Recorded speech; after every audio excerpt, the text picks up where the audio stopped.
আসসালামু আলাইকুম সবাইকে। আমার রান্নার ভিডিওতে সবাইকে স্বাগতম। এগুলো আমার রান্না না, এখন কিছুদিন আম্মুর হাতের রান্নার ভিডিওগুলো পোস্ট হবে। এই ক্লিপগুলো আমি বাংলাদেশে থাকতেকালীন নিয়েছিলাম, কিন্তু আমার আপলোড করা হয়নি। রুই মাছ ভুনার জন্য বেসিক মশলাগুলো কষানো হচ্ছে। আমার আম্মার মশলাগুলো মানে খুব ভালো, এজন্য সুন্দর কালার হয়। আমার এখানকার মতো না, আমেরিকার মশলাগুলো একদম কালার হতে চায় না।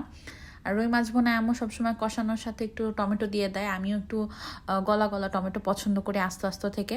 তো আম্মুকে বলছিলাম যে একটু আগে থেকে দিয়ে দাও, মশলার সাথে কষে যাক, টেস্ট ভালো লাগবে খেতে।